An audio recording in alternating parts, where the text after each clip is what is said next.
candidates, could I ask the candidates to come and sit behind their name tags?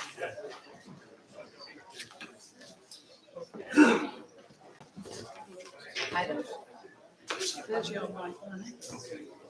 That's for Francis. Here, Francis.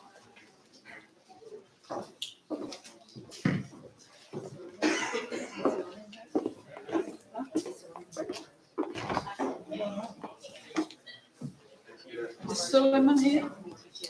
I believe I just saw him. Oh. That's Suleiman. Sorry, I don't know.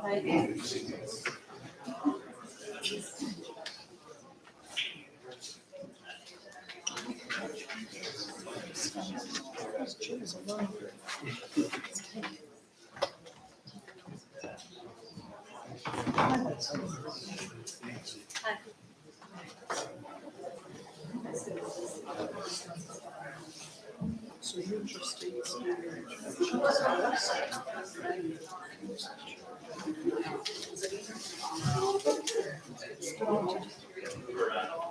Good evening, everyone. Please have a seat. I'm Judith Hayes from Mount Dennis Community Association. This meeting's been organised by a group of organisations, Western Residents, Mount Dennis Community Association, Rockcliffe Smythe, Black Creek Alliance, and so on. And we. Here's your mic. Sorry. No hecklers. Thank you. My name's Judith Hayes. I'm Vice President of Mount Dennis Community Association. This event has been organised by Mount Dennis, Western Village Residents, Rockcliffe Smythe, Black Creek Alliance, and so on. We are all non-partisan organisations, and so we are. Don't any of your officers call me and ask me who I'm voting for, because I'll say, sorry, I'm not telling you, because we're non-partisan. So tonight we have 3 candidates who are running for the Toronto School Board, and we have 2 candidates who are running for City Council positions. The evening will run as follows.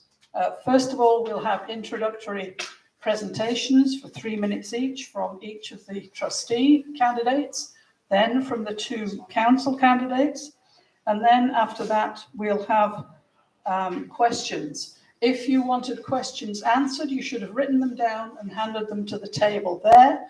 There are people there who will sort through the questions and will hand them to me. I will ask the question.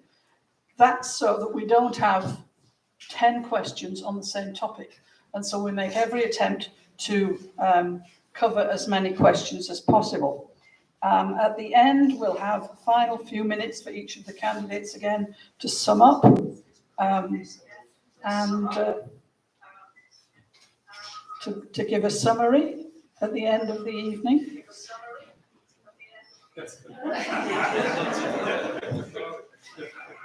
This is weird, my matters. This is really weird. You got a knackle. We have ghosts. Okay, so let's get started. So first of all, I'm moving from left to right. Oh, and also when we have the questions answered, if a question is asked of a specific person, they will have 90 seconds to respond. Other people will have 60 seconds to answer that same question. If it's a question just asked for the whole panel, then we'll start at this side and move through. And then the next question, I'll start with Larry and move through. So the same person isn't answering first all the time. And I will try to keep order of all of that. So first of all, let's have an introductory statement from Larry. Lanny Ferreira, sorry, who's running for TDSB. Yes. Land acknowledgements, please. Oh, you've got the land acknowledgement? Daniel's going to read it. We would like to acknowledge that this community is situated upon traditional Indigenous territories that include the Wendat, the Anishinaabe Nation, the Haudenosaunee Confederacy, and the Mississaugas of the First Credit Nations. The treaty that was signed for this particular parcel of land is collectively referred to as the Toronto Purchase and applies to lands east of Browns Line to Woodbine Avenue and north towards Newmarket. We also recognize and respect the enduring presence of Indigenous peoples on this land. Weston is situated on what is commonly known as the Carrying Place Trail. Thank you very much. Okay. All right, can everybody hear me? All right, excellent. So my name is Lanny Ferreira. I'm running for TDSB trustee here in Ward 6, York South Weston, and I am a longtime resident of this community. I've lived in this community for close to 18 years in the Keelsdale neighborhood. I have a son in high school, a daughter in elementary school. This is very much my neighborhood, and I'm concerned about making sure that our schools are getting what they need and deserve. I often feel like in our community, we're often neglected when it comes to resources. So, I wanted to get involved to make sure that we were getting the support that we need at the Toronto District School Board. I've also had the experience of doing the work here in the community. I co-founded a neighborhood group called the Keelsdale Neighborhood Group in the Keele and Eglinton area, where we've hosted meetings to discuss issues like the fire at York Memorial and the importance of that rebuild. I was also the president of the St. Vincent de Paul local chapter at Immaculate Conception Church, where we partnered with Second Harvest to provide, fresh fruits and vegetables to communities who really are struggling and needed them. So I've been doing the work for a long time. I've also worked as a staff member for the Member of Provincial Parliament, Faisal Hassan. So I have the experience of serving the community. It was a very difficult 3 years during the pandemic, and we were working hard to make sure that this community got the resources it needed and that people were safe and protected from the pandemic. So, I just wanted to, thank you all for coming out. This is, an important thing in debate, and it's important to hear questions from the community. And I want to thank the organizers of the debate, all the amazing community organizations that are hosting us tonight. And I look forward to hearing your questions. So thank you very much. Sullivan? Thank you.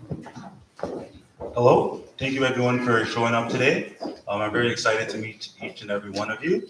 I first want to thank our host for the evening, and obviously the candidates. It's not easy being a candidate, so thank you especially to Lanny and Hassan. Thank you so much for putting your names out there. Personally, I've been a resident here at York South Weston for over 20 years. This place is near and dear to me, where my family lives and works. I wanted to see it be the best it could possibly be, and that's why I put my name forward to hopefully be your candidate for TDSB trustee. My vision is to help students be the best that they could possibly be and achieve their potential. I think the way to do that is by investing in schools, having them properly resourced, and having teachers that really care for the kids. These are 3 things that I aim to do as your trustee if I'm lucky enough to serve as it. So let's work together. We deserve better here in York South Weston, and let's work. Thank you. Leave it as that. It's the mic, so I'm just sharing that. Hi, everyone. First of all, thank you to the organizers for inviting me to this event. And thank you to everyone for coming out, all the residents of York South Weston, and thank you to the candidates as well. So my name is Liban Hassan, and I'm a candidate for TDSB trustee, York South Weston, Ward 6. A little bit about my background is that I've worked in public sector, specifically government for the past 5 years. And if you include nonprofit, it would be up to 10 years of experience. Within government, I work in the federal government right now. CMHC, for those who are not familiar, is Canada Mortgage and Housing Corporation, working on housing policy, particularly for Indigenous housing. Prior to that, I worked in the nonprofit sector, housing, shelter systems in the city of Toronto, and infrastructure development within the Ministry of Ontario. I've also done worked for many nonprofit organizations that specialize with youth education and youth sports, particularly in York Southern area, and particularly with youth that are at risk communities. Ultimately, I decided to input my candidacy for York South Weston because I felt that I was a good candidate for this riding. And just with my professional background and also my educational background, I'm a recent graduate, Master's of Public Policy and Administration at York University. So with these accolades, I believe that I'm a great fit. I'm well versed with this community. I currently live in this community, and I've done a lot of nonprofit work in this community. So I feel that our youth would benefit from someone with this type of background. And I also want to mention that I have an athletic background playing professional basketball. So I believe with my professional academic background, my professional working background, my professional sports background, I'm a great inspiration and role model for these youth and a great candidate for TDSB trustee Ward 6. Thank you. Thank you very much. And now from our council, and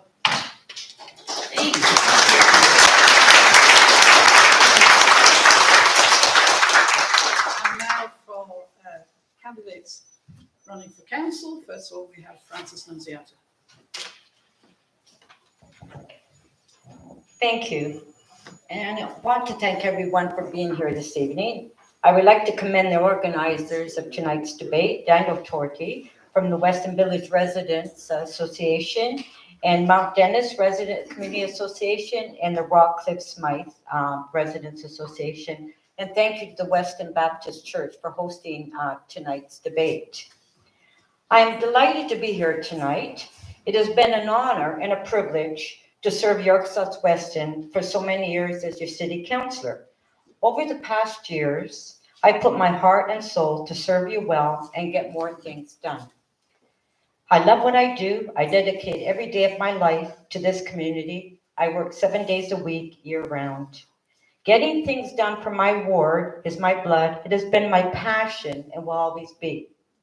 Working in partnership with many local organizations, together, we have been able to make major issues: policing and safety, affordable housing, climate change, modes of transportation, taxes and affordability, and community revitalization. Friends, Ward 5 is much safer, cleaner, and greener than ever before, but much more needs to be done. That is why I'm running for re-election, and I'm doing so with a tremendous sense of pride, determination, energy, and a burning desire of getting more things done for our community. I am very proud of my track record. I'm proud of my accomplishments, and I'm very proud of this great community. Together, we have done a lot in our community.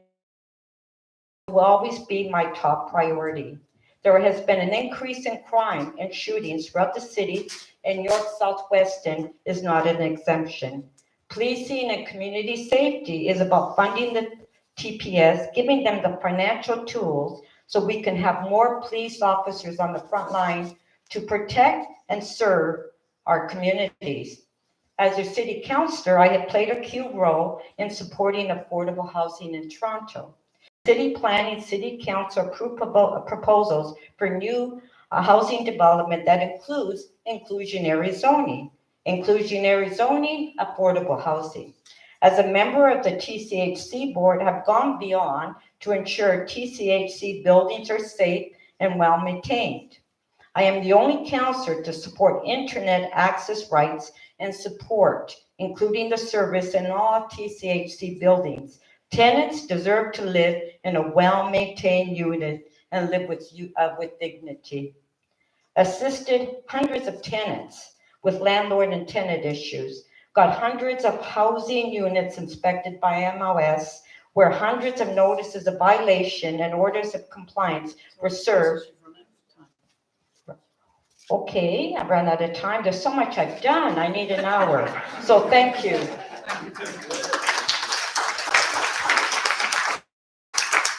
So there's an orange card goes up there 15 seconds before, and then the red card is to finish. Chiara Padavani. I'd like to begin by thanking all of the organizers who came together as volunteers to put together on this debate, which is such an important part of civic engagement here in York South-Weston and an important part of our local democracy. So thank you. My name is Chiara Padavani, and I'm running for city councillor here in York South-Weston. York South-Weston is my home, and it always has been. I grew up here. I went to school here. My husband and I live here, and I'm a social worker in this community. I've always been really proud to call York South-Weston home. But over the years, I have seen the ways in which our community has been neglected. When it comes to basic municipal services, we have settled for less for so long that neglect has become the norm. Streets that are falling apart. I'm so sorry. Streets that are falling apart, parks and ravines that are littered with garbage, sidewalks that are overtaken by weeds or that take weeks to be cleared after every snowfall. When my nonno and my nonna, my grandparents, immigrated to this community from Italy, they were part of the generation that helped to start Build Toronto. And they were part of the generation that when something was broken, you fixed it. You didn't make excuses, you didn't blame it on someone else, and you didn't delay. You rolled up your sleeves and you fixed it. I'm running for city councillor because I want to bring that lesson to City Hall. And when it comes to basic municipal services, of course, we need to build a community that we can all be proud of, but we also have to take bold action on the challenges that are facing our community today. There is a serious affordability crisis in this city and in this community. Whether you are a senior on a fixed income or a young person looking to rent your first apartment in Toronto, it is becoming more and more difficult to afford a roof over your head. It's getting harder and harder, but it's time for affordable housing. Finally, as a community that is so vulnerable to flooding, we need to immediately get to work on the flooding infrastructure that we have been promised for decades, but has never happened.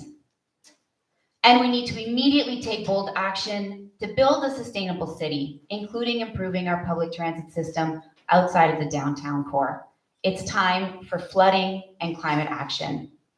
I know it might seem that things can never change, but they can. And that's the question at the ballot box in this election. Do we want to continue to settle for less and the status quo that has been failing us for so long? Or do we want to vote for change? My name is Chiara Padavani, and I'm running for city councillor because it's time for change. Thank you.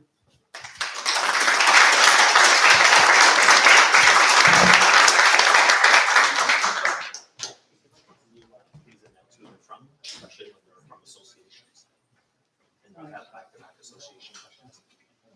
Thank you. Thank you. There are seats over here, newcomers who've just come in. So we have the first question, which is for all of you to answer. So we'll start with Francis. And again, you'll have warnings from Cherry, 15-second warnings, and then the red card means you have to stop. The question from Adam. What do you personally believe makes up the foundation and the bedrock of healthy and thriving communities? Francis. Well,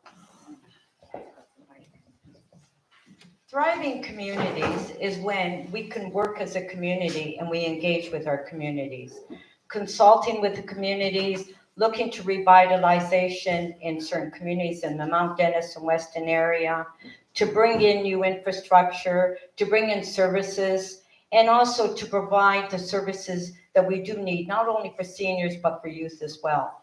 It's very important to me, and for years I've always advocated that residents should get involved in what happens in your community and give input into your community. And every decision I have made at council over the years, I've always engaged my community on development applications, on parks improvements, all these issues that have made a difference in our community, splash pads, off-leash dog parks. That's what makes a community. And that's so important to me. I would not make any decision in my community without consulting first with my residents. I take my decision very seriously, and I take my constituents very seriously as well, because I think it's important to be part of the process. Thank you. Yeah, so I believe families really make up the bedrock of this community.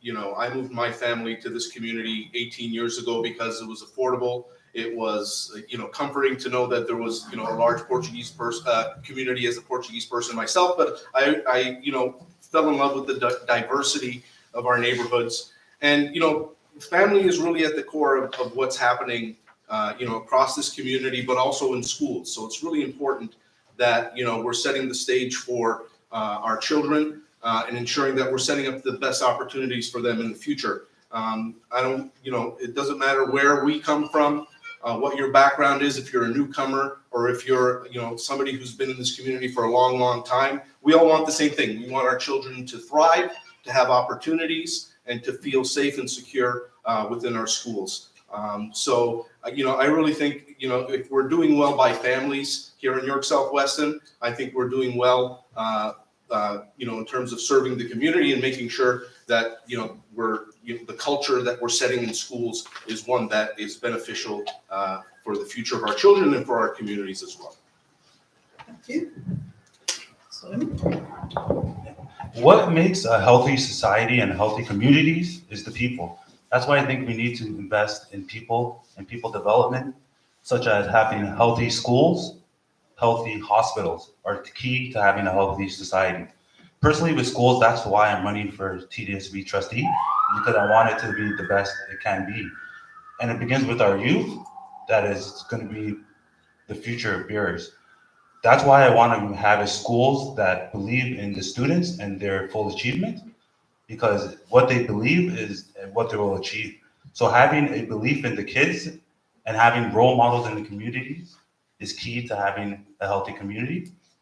Personally, what I do is I volunteer at my local school so they could see a role model that has values such as hard work, community, and care for others. What we need is more empathy in our communities, and by having more empathy in our communities, it'll be healthier, better for everyone involved. Right now, we're standing and sitting in a church. I believe that also institutions of worship is very key to having a healthy community. We must help those that are at the bottom end of the spectrum in terms of resources and to help everyone have a better quality of life. Thank you. Thank you. Kiana? Thank you for the question, Adam. I believe that publicly funded community services accessible to all make up the foundation of a safe, healthy community. And I can say that as a social worker in this community for 10 years, one of the reasons why I decided to run for office back in 2018 and why I am running for office again in 2022 is because as a social worker in this community, I felt like all I was doing was putting people on wait lists. All of the services that we need in York South-Weston, whether it is childcare, whether it is housing, whether it is parks and recreation services and programs for our young people and children, it felt like all I am doing as a social worker is putting people on wait lists. And as a social worker in this community, I understand the importance of those services and I understand the consequences of what happens when they aren't available to everyone in York South-Weston. We have some of the longest wait lists for childcare in this community. And when we are not letting our children, the youngest amongst us, live and grow and learn in safe places, that means we are setting up our community in the years to come for very difficult times. And so for me, Adam, the most important thing for building a safe, healthy community is making sure that our services are publicly funded and available to all and cutting down those wait lists because we deserve better here in York South-Weston. Engagement. I think that's the main priority. When it comes to, in the context of TDSB in our public education system, a trustee acts as an advocate. So I can come up with as much policies, programs, ideas, but it's not about me. It's about the community. So one of the plans I have is that I want to have bi-weekly town hall meetings where the community can come together and discuss these issues. We can engage on these issues and collectively come up with viable solutions to make this a more thriving and safe community in York South-Weston. So ultimately, it's about engagement and hearing what the community has to say and what the community wants to do.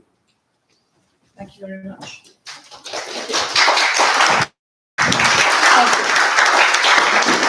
I heard the odd tiny little bell ringing. I assume everybody's switched off their phones. Yes? Yes. Thank you, thank you, thank you. So the next question is from Mount Dennis Community Association. Given the huge, and this is for everyone, given the huge amount of development going on in our area, what are you going to do to provide affordable housing, maintain a range of income in the residents in the area, and prevent the poorer people from being pushed out? Lanny? Yeah, so, in terms of affordable housing as a school board trustee, I think, there's certainly limits on what I can do to support that issue. But I think it's important to recognize that housing as an issue, it's coming into the classrooms. The mental health impacts, the struggles that families are facing in terms of precarious housing and the issues they're facing there. I mean, it's affecting students and it's affecting their learning. So it's really important that we get a grip on the affordable housing crisis in this city, because if we don't, it's going to continue to degrade conditions in the classroom and really be a challenge for students moving forward. But yeah, I mean, I think there's a lot of need in our local schools. I think, part of the work involves, bringing in more mental health resources to make sure that students who are struggling with depression and anxiety are taken care of. Again, that ties back into, some of the affordable housing issues we're seeing, especially in this community, where, children are experiencing anxiety and depression, and we need to be able to support them through that. I think that's, one way we can, work as a school board in terms of bringing in more mental health resources and ensuring that we're advocating for the communities that are suffering with the lack of affordable housing in the community. Certainly, affordable housing is a big issue in our community here in York Southwestern. What I plan to do is to work with all levels of government to pretty much put pressure and also listen to the community members about how and what they would like to see in our community in terms of housing prices. Because similar to what Lenny said, there's only so much a TDSB trustee could do on that point. But I believe as community members, we all have to advocate for what's best for us. And what's best for us in terms of housing is to get it lower. And that's what I aim to do as your TDSB trustee, is to listen to my community, listen to the students in my community. And I know that they're having issues with prices of housing increasing. So we're trying to get that lower so it's more affordable for everyone in the community, because we know that when there's issues at home, it's going to creep into the classrooms. The students won't be able to focus as well, and they won't be able to achieve everything that they're possible of achieving. And we want our students to be high achievers so we can have a equitable and prosperous society. Thank you.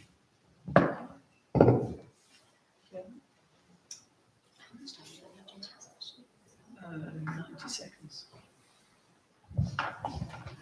Thank you for the question. I'm part of a generation that has been completely locked out of this housing market. So this is an important question for me about how to keep this neighborhood affordable for people who grew up here and wants to stay here, like myself. I talk to my husband about this all the time. We don't have $1 million to buy a house, but we should at least be able to afford the rent in this community to keep a roof over our homes, which is why over the last 4 years, I have been working closely with the York Southwestern Tenant Union to defend tenant rights and stand up for affordable housing to make sure that we have a voice at the table. As city councillor, I want to implement real rent control on all Housing Now developments, unlike my opponent who voted against rent control in 2019, even after tenants of 22 John Street were facing some of the highest rent increases in this entire city, 25% increase 1 year to the next, just to keep a roof over your head. I want to include York Southwestern in the inclusionary zoning map, which my opponent has left us out of in the first proposal brought to City Council. And I also want to make sure new developments are paying their fair share into our community, unlike my opponent, who voted in favor of waiving development charges in Mount Dennis, even though we are going to be home to one of the largest transit hubs in the city of Toronto. In every other major North American city, that means Developments can pay their fair share into the system, not avoid them.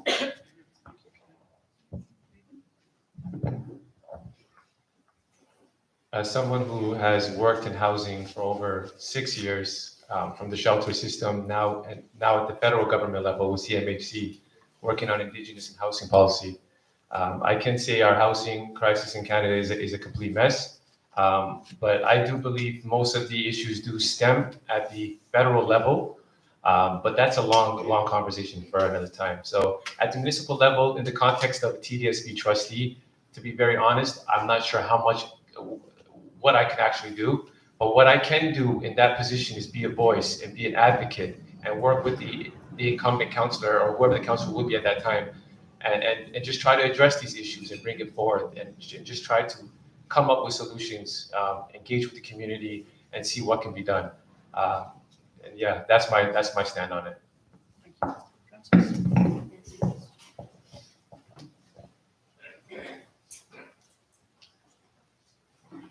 Correction, I did vote on that vote, so I don't know where you got that message from. I do support rent control. There's a number of affordable housing projects that are in my ward that I'm very excited about. 2346 Western Road, which is a seniors affordable housing. It's being built now. And we met with the community, the Residents Association. We were able to put forward all our conditions that we wanted.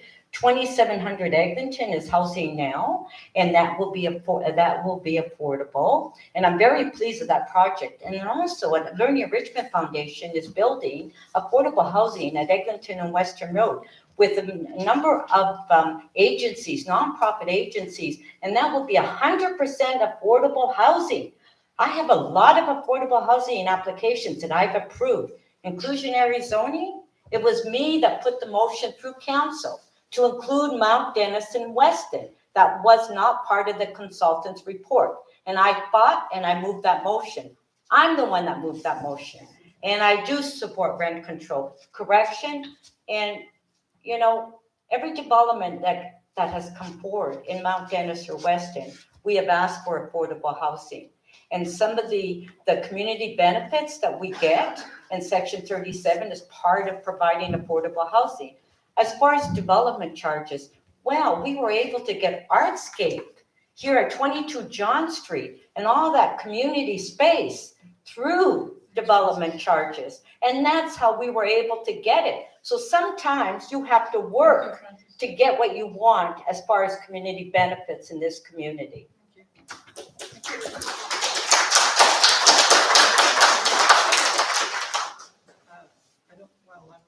We've got quite a few questions to get on to. So here's quite a lengthy question, but it's a very important topic. This comes from the STOP organisation, which stands for Stop the Trains in Our Parks. Metrolinx has failed to deliver the Eglinton Crosstown on time and on budget, and failed to be transparent with residents and business owners in the city for over a decade. Despite this, they're attempting to railroad the Eglinton Crosstown West extension, an elevated LRT rail line through Eglinton Flats Parkland, without having properly consulted the community or met conditions of billions in federal funding. We've seen in the news what's happened in communities where Metrolinx is building and should learn from their mistakes. What will you do as our city councillor to support constituents' requests to have Metrolinx halt the tender process and review an equitable and environmentally sound alternative to the current proposal? So this is actually for all candidates. So if we can start with you, sir. So in terms of the crosstown, that's something that we know is taking longer than anticipated.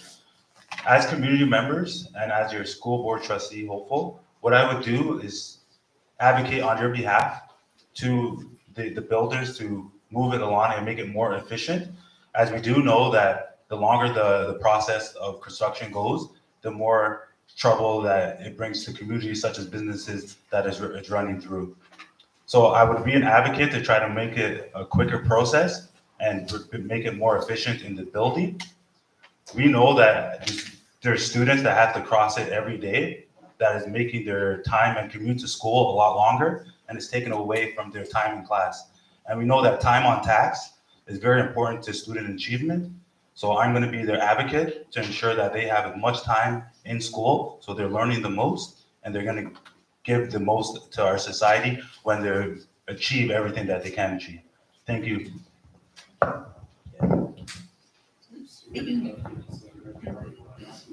Thank you for this question. It is a really important one to me. I grew up in Mount Dennis. I'm from Mount Dennis. If anybody knows what it's like to get the shorter end of the stick, it's me. And that's what we've been getting in Mount Dennis with this project. We've had, we can look around across the river in Etobicoke and they get it tunneled. They get that Eglinton West extension tunneled. And when we come over to this side of Mount Dennis, we are being told, surprise, it's going right through our parks. And this is the park that I grew up going to, Eglinton Flats. And I think it is important that we make sure we are holding Metrolinx to account, which means holding our premier to account. It means making sure that we have a city councillor that isn't going to be afraid to stand up to Doug Ford and isn't going to be afraid to push back. I am not going to be a politician, though, that tells you just what you want to hear. Because I've been jaded and disappointed by politicians who tell me that. And I'm running to do things differently here in York South Weston. And so I have looked at the West Extension plans and I have consulted with many engineers from the TRCA. So I'm not going to stand here and promise you I'm going to tunnel it under the Humber River, because I know that that is impossible. And anybody who says, and the reason why I know that it is impossible to do is because the current grade of the Mount Dennis station isn't deep enough to get it under the Humber River. However, what I can commit to 100% is pushing for a plan that will have the least impact on our parks and making sure that the benefits that we get out of that project come back into Mount Dennis.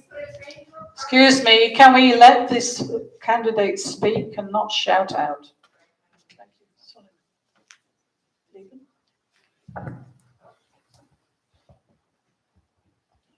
As a candidate for TDSB trustee, once again, this would be out of my jurisdiction, but what I could do is advocate for the community. The Eglinton Crosstown construction has been a headache for everyone. Trust me, I know. I've sat in that traffic. I know exactly what everyone's going through, and it's also hard on the school system as well. It's hard for parents to get their kids to school on time in the morning. It's hard for kids to travel. It's just difficult for everyone. So once again, what I can do in this position is advocate, and work with the councillor and try and get this thing done as soon as possible. Thank you. Francis?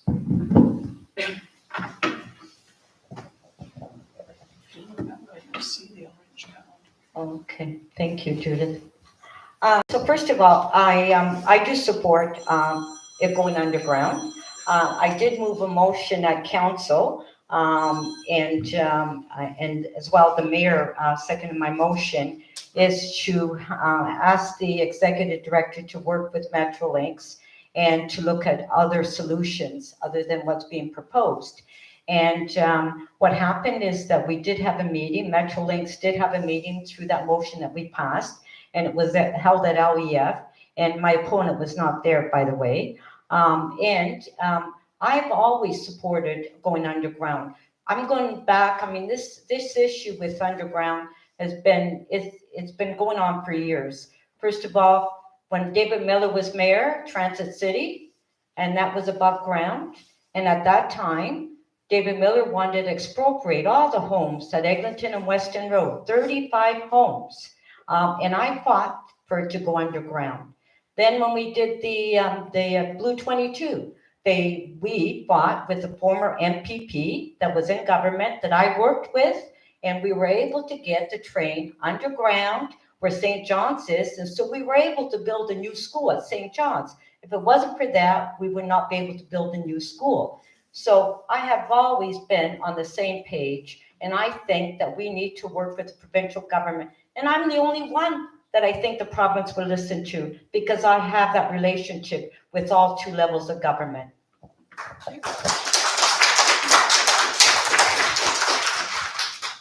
Again, not an issue that the TDSB directly touches on, but I do have, again, the experience of having worked with the Member of Provincial Parliament, Faisal Hassan. We advocated strongly for the fact that, the community was not listened to on this project. There wasn't proper consultation. And, this is an issue that goes back a long time. This is not a new project. Discussions and designs about this project have been going on for many, many years. And so there's a lot of blame to go around, but definitely, Metrolinx has burned many bridges in this community. Their work on the Up Express left a lot of bad taste in a lot of people's mouths in this community. And, I'm proud of the work we did with MPP Faisal Hassan as a staff member in his office to bring those concerns to Queen's Park and to raise the community's issues about, protecting the parkland, because in a city as dense as Toronto, the value of parkland is paramount. And, especially when it comes to children and their learning opportunities for them to find themselves into green spaces here in the community is really, really important. So, I hear the concerns of the community, and I echo them because it's just another example of how this community, due to failed leadership, has been, ignored and underrepresented. Thank you. Now, please switch off your phones so that we can hear the fire truck going past. This next question is for trustees, and this is from Melissa, who lives in Weston. How do you address the difference in opportunities for field trips, extracurricular trips, playground equipment, and so on between schools with low versus high socioeconomic privilege, i.e. families and PTAs with more money to contribute to schools? So we'll start with Lanning and move to the trustees. If you candidates want to speak at the end, then that's fine. So there's a big disparity in this community because of social economic circumstances. If you look at schools in wealthier communities, you'll find that there's parent group that is active and has the financial resources to be able to support local schools and get additional resources. That's not available to many parts of this community. And it's something that needs to be addressed. It's an equity issue. And I think what we need to do is be looking at upper levels of government and making sure that they're bringing in policies that are going to address that specific issue. It's not right that a school in Forest Hill gets greater resources and more opportunities for the students in that school simply because the parents in that community are wealthier. So I think the city has a role to play in terms of providing grants to low-income schools and providing opportunities to support schools that way. The provincial government certainly has a role to play in terms of bringing more resources into the community. But I think what's important is that those resources be targeted to schools that need those resources. Broad spending, obviously, in public education is very important, but there are very specific needs in this community that we need to address, and we need to start addressing them immediately. Thank you. This reminds me of a T-shirt that we were planning that said, "What's good enough for Rosedale is good enough for Mount Dennis." Okay. Judith, you should run. Non-partisan. Yeah, absolutely. So thank you, Melissa, for that question. So similar to what Lenny said, and I think most people understand, is the taxes in a community go towards the school. So because York Southwestern perhaps having lower income, it would be lower resources going towards the school. So that's where I think the government has a place to play in having more equitable funding going to schools where it's not so, they don't have as many resources. I will also piggyback a little bit what Lanny said is the parents in the schools. If I'm lucky enough to be your trustee, I would try to bolster the parent groups in schools to help them advocate on behalf of their youth and on behalf of their students to get more resources allocated, because it's right that, it is right that it is not fair that schools in York Southwestern are getting less piece of the pie. Thank you.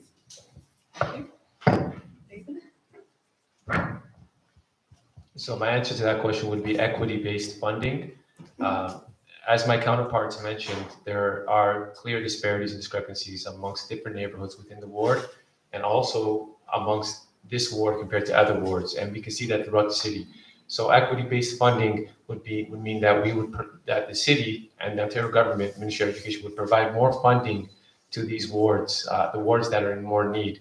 And within these wards, the funding should be appropriately allocated to the certain communities that are in need. Like as my counterparts discussed, you can see that here in York Southwest, in some communities, some schools, their parents are able to contribute more in terms of funding. So just equity-based funding, it's very simple, but at the same time, one may ask, why is it not being done? So as a potential trustee, that's something that is on top of my list and something that I do hope to incorporate.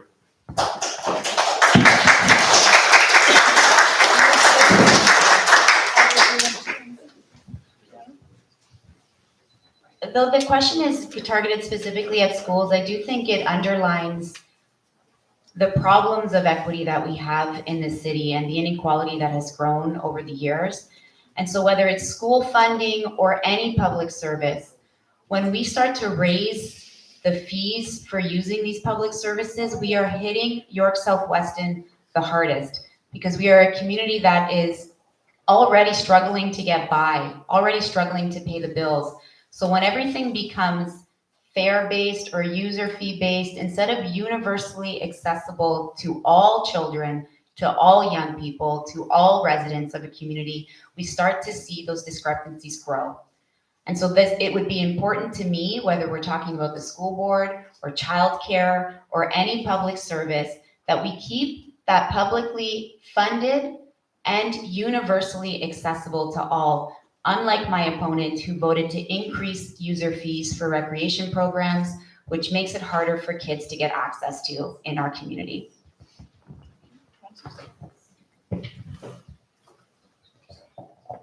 Well, the community center that was built at Eglinton and Black Creek, everybody's been to that community center. It's free. There's no fees. I advocated for that. I'm the one that got no fees at that community center. There is no other community center where you don't pay fees. And yes, there are some rec programs that in fact, that you do have to pay a fee for. But when it comes to recreation at the rec center, it's free of charge. So we're not charging. And there are subsidies that are given to people if they can't afford the fees. We do help them out, and we do give them a grant as well. So yes, there are some fees that in fact you do have to pay for. For example, if you're using the park for soccer or any of those. But most of those leagues that run their soccer leagues and baseball leagues in the parks, they do fundraising and they pay for the permit, and they charge the youth for playing. So that's why the city has to charge a fee to use that park. And so I say, yes, I think that we should, when it comes to children, no user fees, and I will continue to advocate for that. Thank you. Thank you. So our next question is for all the candidates. It's from Vanda. In light of the fact that the Toronto Public Library system is one of the most used systems in the world, can you comment on the recent City Council decision to freeze its budget? And we're starting with Chiara. Thank you for that question. I love going to the Weston Library, and I'm very proud to have the support of the Library Workers Union in my candidacy for City Council. Freezing the library budget means a budget cut, and it means that another service that is essential to our community is facing a budget cut. We have youth hubs and important programs being run out of our library systems that now they have to make tough decisions about. Because once again, we are facing an austerity budget in the city. Once again, our city council, including my opponent who sits on budget committee, has passed a budget with a $500 million shortfall. And in a city government, When we pass a budget with a $500 million shortfall in operating costs, it leads to service cuts or it leads to delayed infrastructure projects. That's the way the city works. So every time our councillor and my opponent has passed a budget with a shortfall, it leads to cuts. It's not just the library that's getting cut. In our community, we had 2 housing workers lose their jobs this budget because they got cut. We had a program cut that delivers meals to drop-in centers and homeless shelters all over the city, including 2 community centers and 2 shelters and drop-ins here in New York Southwestern. That's what happens when we have austerity budget after austerity budget. It leads to service cuts. Can you ask the question one more time, please?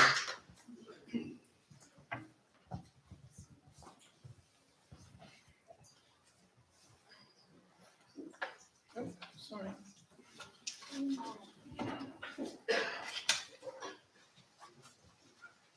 Yes, in light of the fact that the Toronto Public Library System is one of the most used in the world, can you comment on the recent City Council decision to freeze its budget? Okay, so as a potential TDSB trustee, I think it's quite obvious why I would be advocating against any budget cuts to the library system, right? So that's definitely something that I would definitely oppose. And this goes along with all the other budget cuts that we've seen taking place from the Ontario government. We've seen school closures, oversized classrooms. We've seen there's like cuts all across the board, less after school and daycare programs. So the list just goes on, and this just adds to that. And as a potential TDSB trustee, the first thing I would do is advocate against any cuts to the library, because as we discussed earlier about equity-based financing, we have to look at equity-based program policy making as well. A lot of students need these libraries, right? They don't have the accessibility to internet at home or computers at home. So if we make cuts to the library, it's going to definitely impact our students in a drastic manner. And that's something that would be the first and foremost on my list if I were to get the role as a TDSB trustee.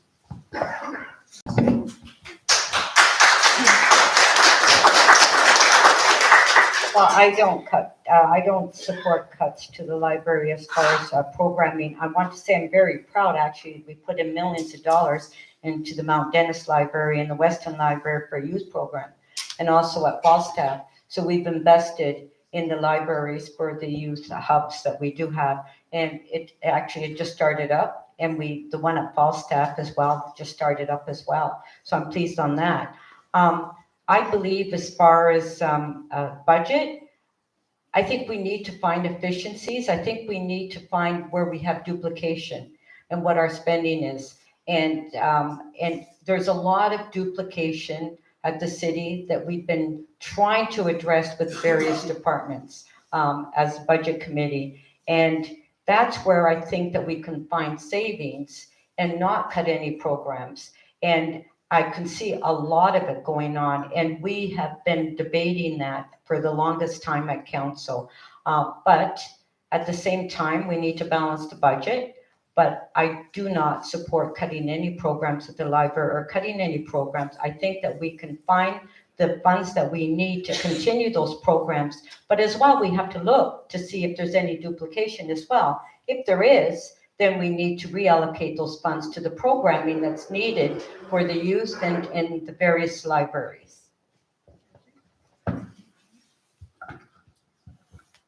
So the city's choice to cut services at libraries was an unfortunate one. I don't support that at all. I think, there's plenty of opportunity to discuss efficiencies. I think, in any government, there are opportunities to find budget savings, but libraries aren't it. As the question alluded to, it's one of the best, most used systems in the world. We should be expanding it. We should be using it more. And especially in communities like this that are underserved, cuts to the library system are just a terrible idea. I can think of, many students who are dealing with difficult situations at home. These libraries can serve as a safe haven for them so that they can study and focus on their work in a peaceful environment. And, TDSB has a number of partnerships with libraries to perform programming within the library. And so I think it's important for the TDSB to continue that, but we need a partnership with the city, and the city needs to step up and make sure that the libraries are defended, protected, and invested in.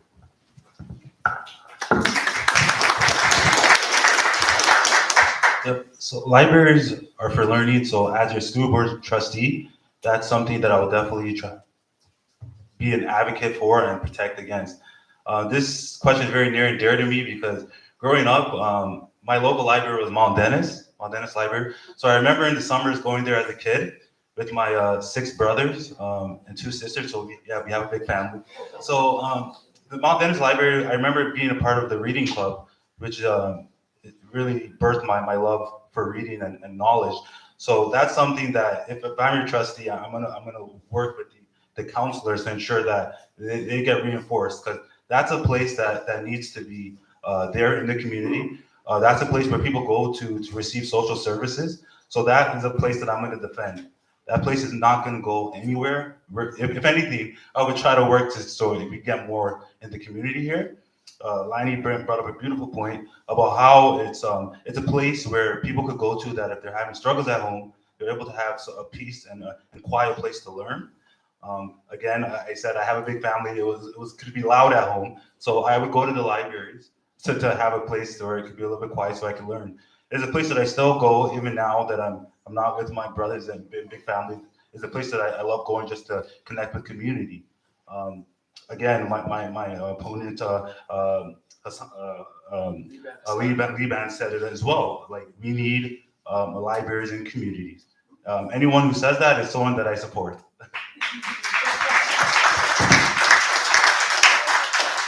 Thank you.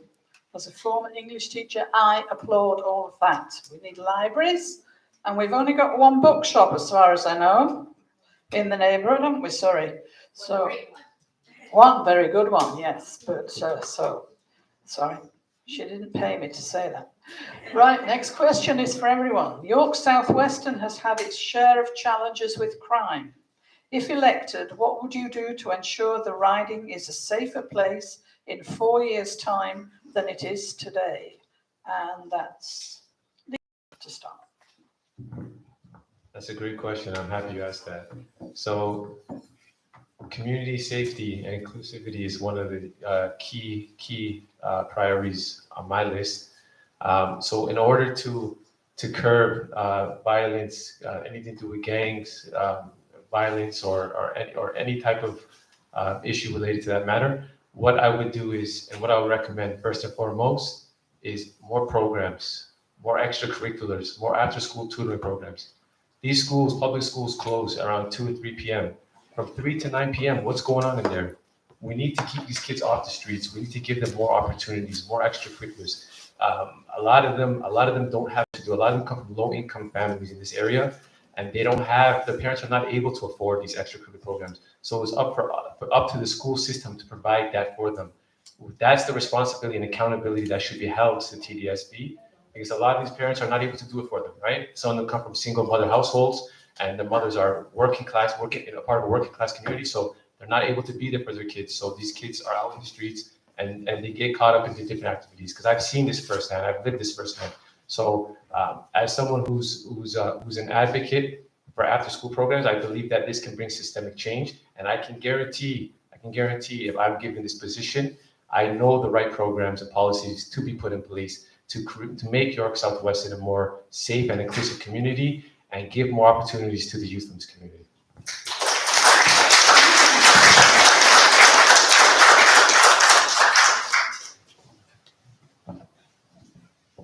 There has been an increase in crime and shootings throughout the city, and especially in York Southwestern as well.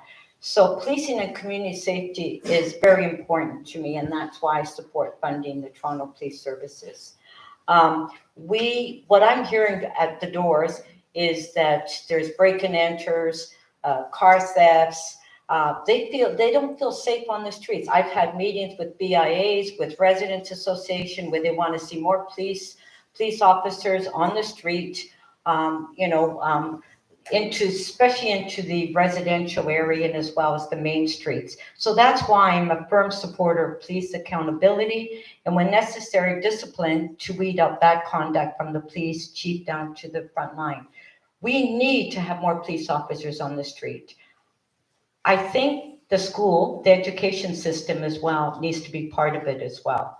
I've always said that. I think the schools have a responsibility as well at an early age with some of these young kids, trying to educate them through the system so we don't have these young youth and gangs and that. I really believe that. And I think it's important that the school works with the city and works with the police. We have a lot of young youth working with the police as well. So I think that we need to have more police presence. We need to have more safety audits, which I think is very important with the community, the BIAs and the police. We need to have more police engagement, more neighborhood officers, unlike my opponent that wants to defund the police.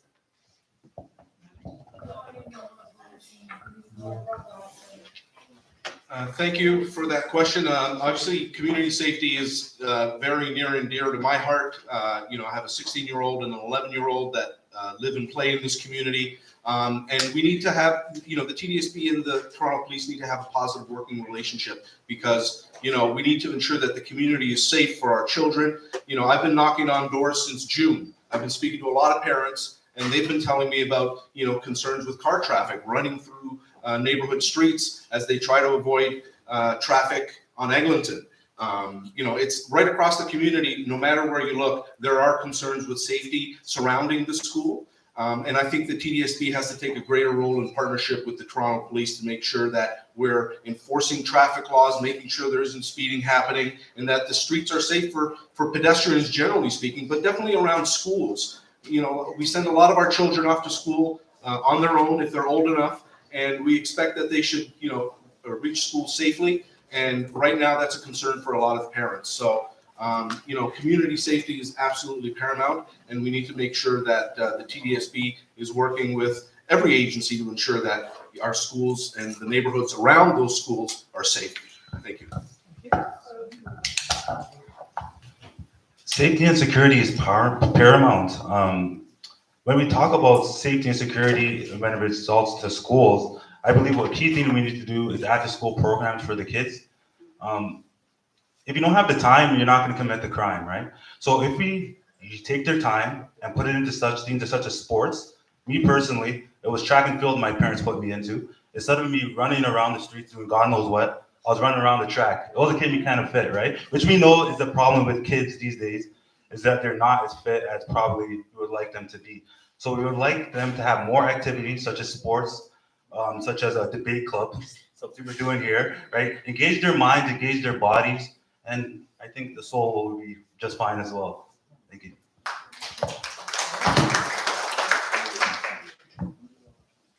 Thank you for this question. Community safety is such an important issue because whether you're a parent, business owner, or a resident in York South-Weston, we all deserve to live in a safe community and feel safe in the place where we live.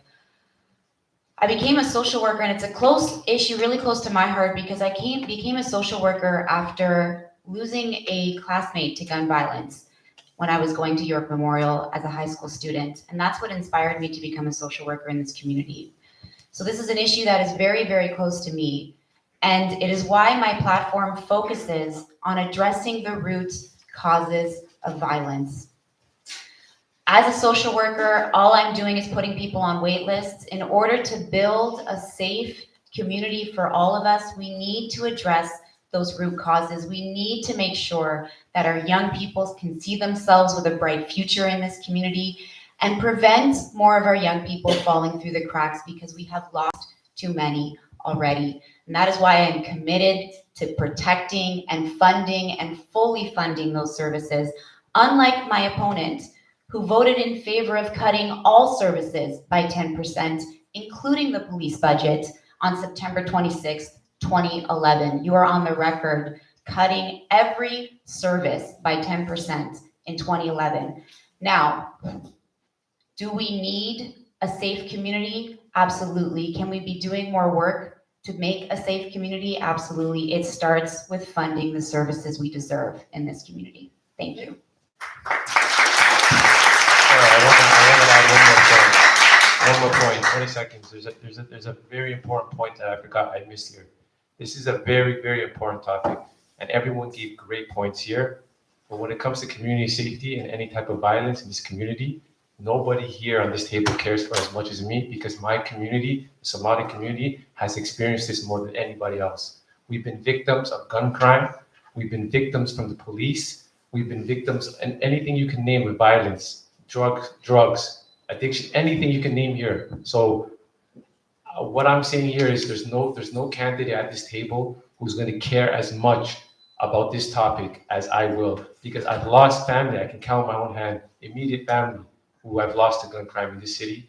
And I know a lot of people here who know people who've lost Somali members in this community. So with that said, I just had to point that out because this is so dear to my heart. And I can guarantee that no one would advocate for this issue as much as I will. Thank you.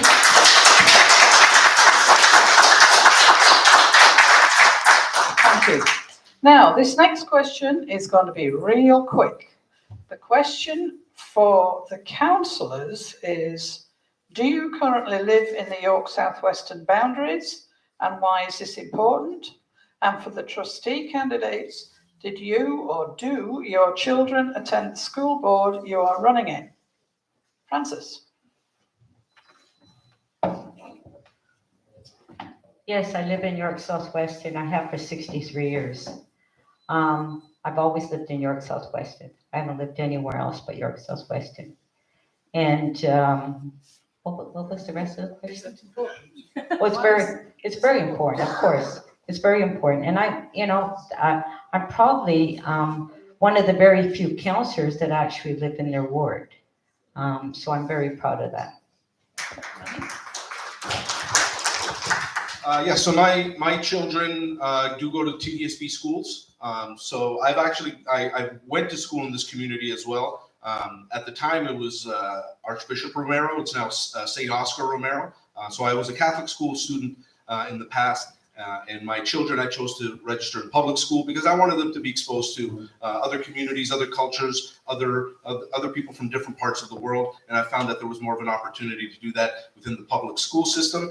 And, I've been in this community, like I said, in the Keelan Eglinton area for close to 20 years. It's where I chose to raise my family. I love this community. And I think it's very important that, people who represent us, especially at the municipal level where things touch on lives very directly, that people stepping forward and putting their names forward to represent the community, live and invest in that community. So I'm very, very proud of that. Thank you. The boundaries of York Southwestern is very near and dear to me. I do live within it. I live at Jane and Alliance.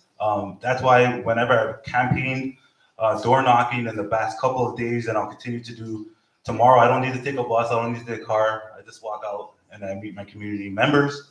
It's a place that I love and a place that I would continue to support, especially the schools, the TDSB schools. This is a place that is near and dear to me and is near and dear to all of you. So let's continue to work together to make sure it's as bright, as beautiful as it can be. Thank you. Do you have children in the school board? I do not have any kids right now, so I have no kids in the school board. I do anticipate that when I do, they will be going here in York Southwestern to TDSB. Yes, thank you. No more personal questions.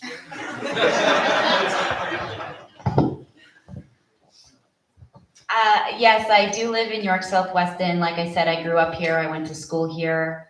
I'm a social worker in this community. And I think it's important that we have representatives that live in the communities they're elected to represent, which is why I've always been proud to call York Southwestern home.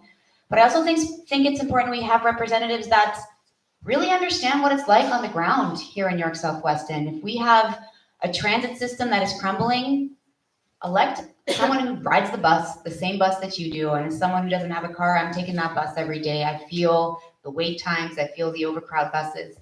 If we want to see safer streets for cyclists and for pedestrians, elect someone who knows what it's like to try to ride your bike down Western Road and how scary that can be. And that's me. If we want to see somebody who understands what it's like to be just facing wait list after wait list after wait list, elect someone who has worked on the front lines and recognizes the consequences of those wait lists for the families in this community. And that's me. And so it is important that, of course, we elect people who live in this community, but it's also important that we elect people who understand the challenges that this community is facing. And that's me.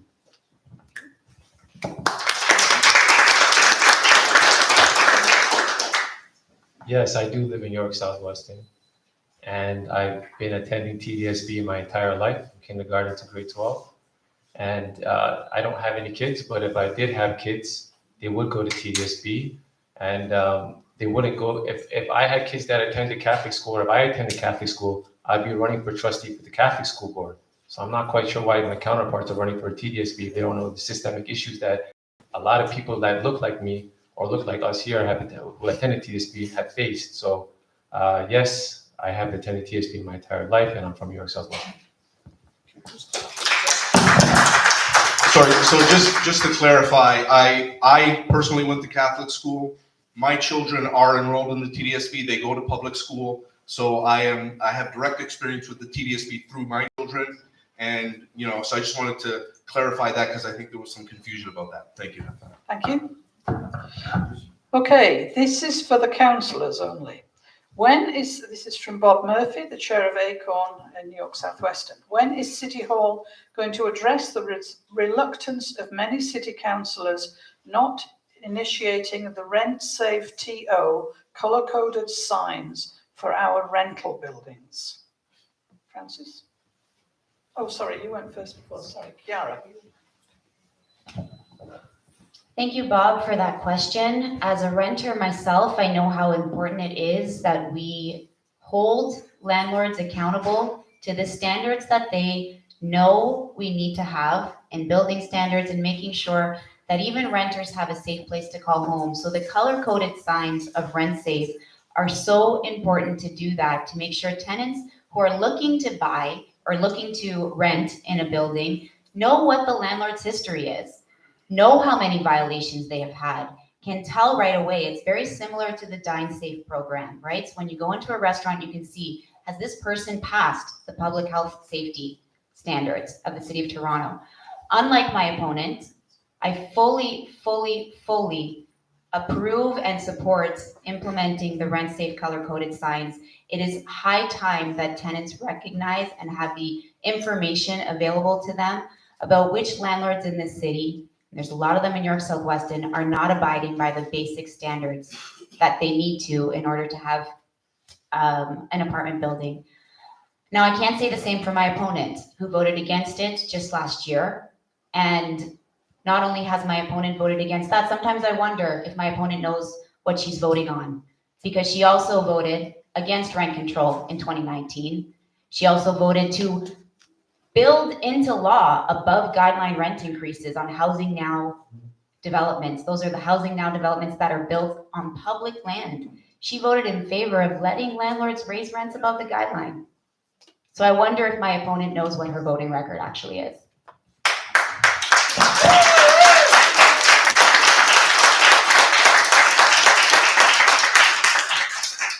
Well, it would be nice to answer the question that was asked. I do support it, and as a matter of fact, Councillor Perks, which is a big supporter of yours, debated against it. I voted for it at government management, and Councillor Perks voted against it. So please don't interrupt. It's my time. Thank you. What the debate was, and we initially moved it at government management, and there were deputations, and Bob, you made a deputation at that committee, is that what the concern was with Councillor Perks in particular, that it would be stigmatizing some of the tenants in the building, and they didn't want that. Some of the tenants did not want that. They protested against that. And so we had to weigh the balance on that. And so it is going to come up again in council. There is a pilot on it, and when it comes back, then we'll hear from tenants, because I believe we should hear from tenants not just from Acorn, but tenants that are living in our buildings that are going through the issue and being stigmatized if you have a tag on your building. It's like a restaurant, if they have approved, not approved, then, it kind of puts down the business. So you want to work with the tenants.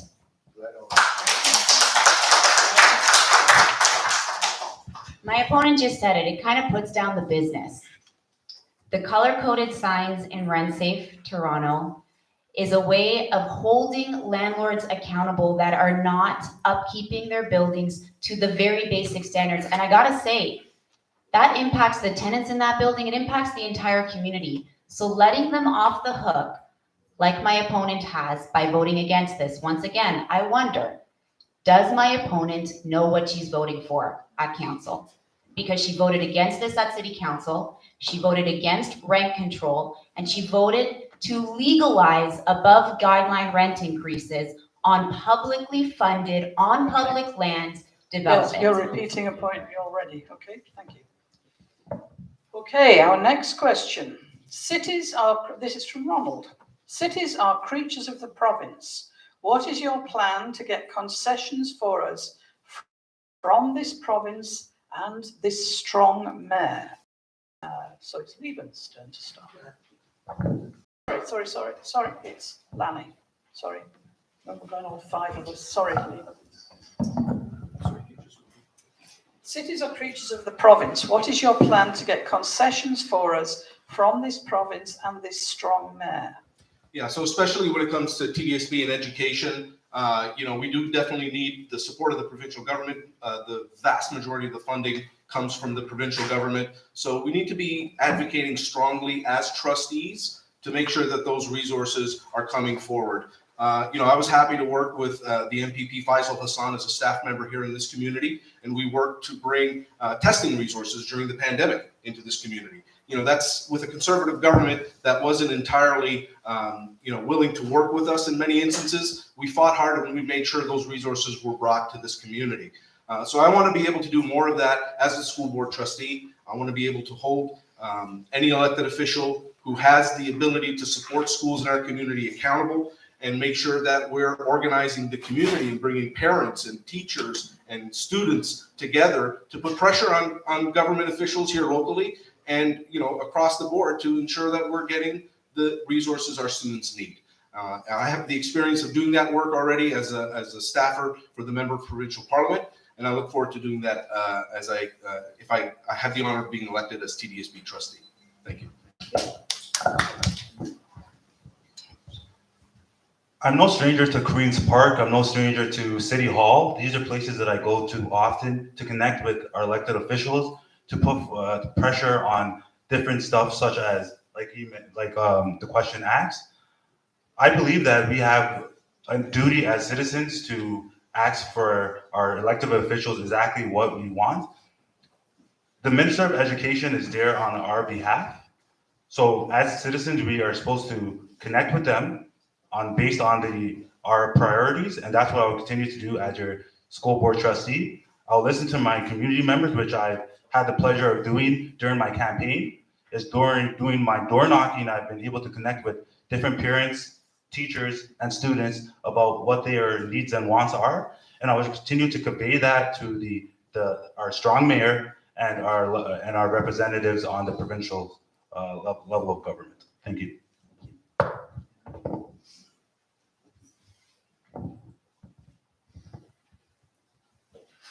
This is the community that raised me. It's the community that shaped the person I am today. And I'm running for city council to represent us, the people of this neighborhood. I am not going to be afraid to stand up to the province and our premier. I am not going to be afraid to stand up to Metrolinx and fight for the best possible deal that has the least impact on our parks. I'm not going to be afraid to stand up to our strong mayor in Toronto, whoever that may be, because at the end of the day, I am running to represent this community. At the end of the day, I am running to represent my neighbors, the people I went to school with, everyone in this room. And it's also why I am not taking money from developers, which is something my opponents cannot say. as her campaigns over the last 3 decades have been financed by big corporate development industry interests.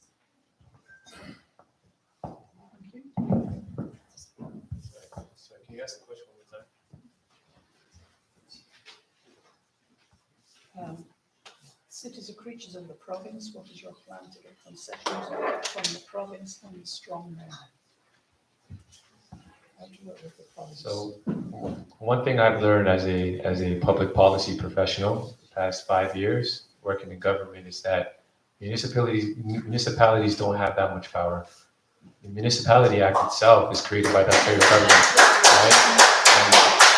And if we take a look at our own city here in Toronto, highways, the 401, our hospitals, our schools, it's all controlled by the province. It's not controlled by the municipalities. So right then and there, that tells you that municipalities don't have that much power and that much jurisdiction. So as a potential TDSB trustee, I'm going to advocate for more budget, and more budget. That comes from the Ontario government, specifically the Ministry of Education. Someone who's worked as a policy and research analyst in the Ontario government, I know how it works, and I see the money that flows through. This money, we're talking about billions of dollars here, and I worked in the Ministry of Infrastructure as well, and I've seen $11.1 billion infrastructure development projects that they're working on. Some of that money could be allocated for our better school system here. We're closing schools, we're not repairing these schools, so just advocating, and once again, for something like this, we need somebody with professionalism, someone who understands the policy development cycle, someone who's worked in government, someone who's able to come up with a pertinent and proposed plan that could be brought to the Board of Trustees, that can be presented to the Ministry of Education, and ultimately resolve the issues that we're facing here in York South-Weston.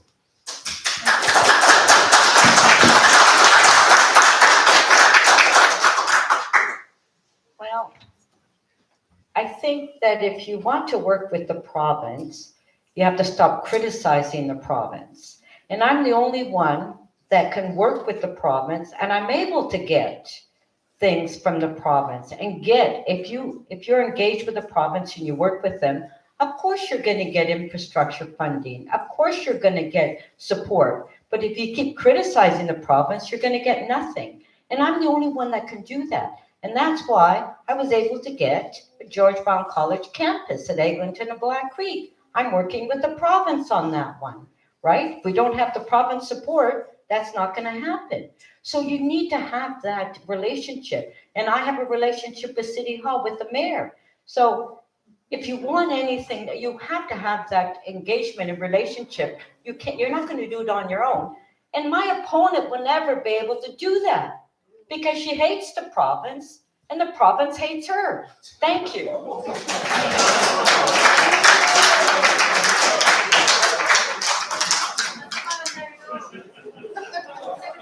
Okay, thank you. So our next question. If it's a different point that you're making. That's what rebuttals are for. No, she asked for a. I don't. You didn't ask for a rebuttal. No, but there should not be, if there's rebuttals, that should have been said at the beginning of the meeting. I'm sorry to say. Great. I've been long and I haven't been rebutted. Give an opportunity. You still want a rebuttal? Yeah. mention it the next time here. Yeah. This was outlined in all the instructions that were sent out about rebuttals. So, you can have a rebuttal for 60 seconds, so long as it's a different point that's being made. Okay, very quickly. Once again, I am elected to represent the people of York South-Weston. So when the Premier wants to bulldoze over our floodplain, I'm going to say no. When the Premier wants to cut rent control, I'm going to say no.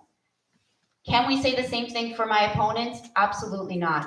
There is one thing about working together, and it's why I'm so happy that City Council, you work across the aisle as a City Councillor, but you do have to draw a line in the sand. You do need to be brave enough to stand up what is best for our community. I'm not working to get elected so I can continue to support the status quo that has not been working for us. I am working hard to get elected to represent a community that has been poorly represented over the last 30-something years.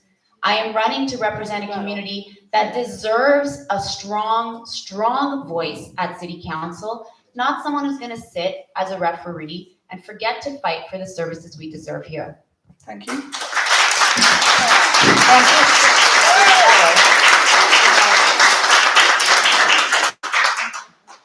First of all, I have been reelected in this ward for years because my constituents are happy with me. They're happy with my performance. And as far as the province, I think we need to work with the province. If you want anything done in York Southwestern, for years, we haven't had any infrastructure funding given to York Southwestern. Now we have. With basement flooding, I got $29 million from the federal government. The provincial government is going to give us funding as well. So we need to work. If you want changes, you need to work with the government, not criticize. You're not going to get anywhere, Kira, if you don't cooperate. You want a rebuttal? Another quick rebuttal. You know, just quickly on that point, you know, when we advocated for the testing center during the pandemic, we were in opposition. We were directly criticizing the government. I think it's important in leadership that sometimes you have to criticize the government and say, no, you know, what you're doing doesn't fit my community, doesn't work for our community. And so definitely, you know, a positive working relationship is important, but you can accomplish good things at the same time as you're holding government to account. It's a very important principle that I think is important, because government gets elected, they don't rule all. They are still accountable to the people. And so when people are in opposition to any sort of government concerns, then, you know, they have a right to speak up. Thank you.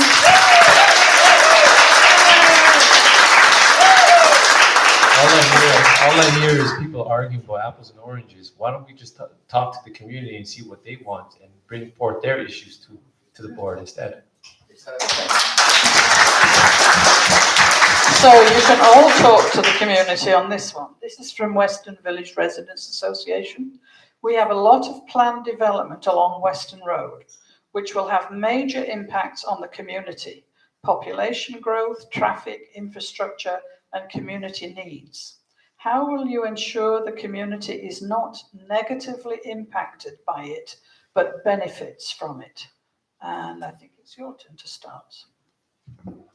Absolutely. So I would definitely have a relationship with the developers and the people who are doing the building, and making it sure that the interests of the people are first and foremost put at paramount. Also, I would want a comprehensive consultation process, not one that could be easily just gone over, but a thorough one where the residents of Weston have been properly informed of exactly what's going to go on. I think that's key to them being okay with what's going on. And I also want an efficient timeline of when the building will be completed, and hold them to account to complete it on time. I believe these three things will go a long way in making it less painful, but because we do understand that development is necessary, building is necessary to being innovative Weston, which we cannot and don't want to be left behind. Weston should be a place for the future, and most importantly, the future belongs to the kids. Thank you.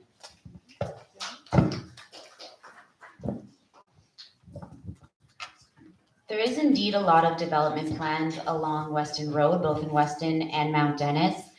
And it's important that we have a city councillor that's going to be fighting for the community benefits that we deserve. Now, the reason why there's all this development planned along this corridor is because of public infrastructure investment that you and I paid for as community members, as taxpayers in the city. So when we talk about getting community benefits, and the fact that the value of this land has increased so much, every other major North American city, including Montreal and including Vancouver, agree that we need to capture the land value and reinvest it into the community when development comes knocking. I can assure you that I will be fighting for the best interests of this community, because once again, I have committed to not taking donations from the developers coming to this community so that I can be held accountable only to the people who live here and who vote on October 24th, not the big interests that are already making so much money off of our community. The second thing that I'd like to do as city councillor is make sure that the vacant storefronts all along Weston Road, there are abandoned lots all along Weston Road, and it is because it is beneficially, financially viable for those property owners to keep them vacant. They get a tax break to keep them vacant.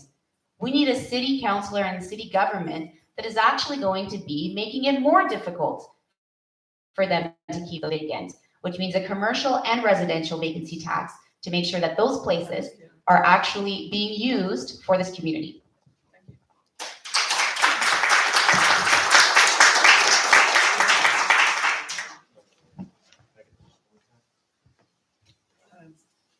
The development along Western Road, how is it, its major impact on the community? How will you make sure it's not negatively impacted?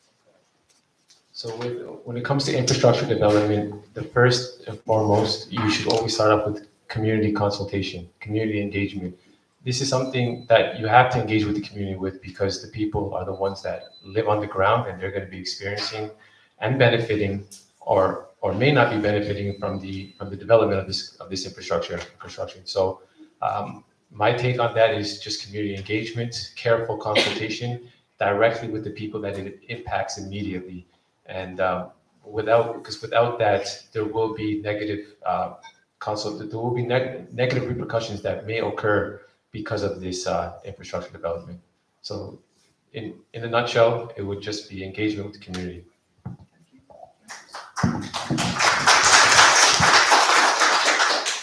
York Southwestern is a growth community and requires a balanced approach to housing development and commercial opportunities in order to sustain its long-term social and economic viability.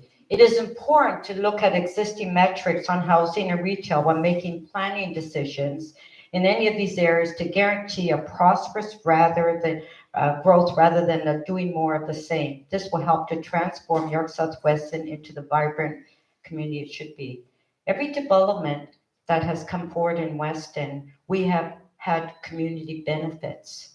And that's, as you mentioned, working with the developer and getting what the community needs.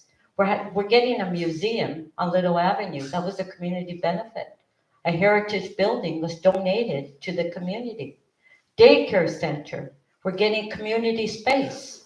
That is all part of the development process and working with the community. Yes, we need development.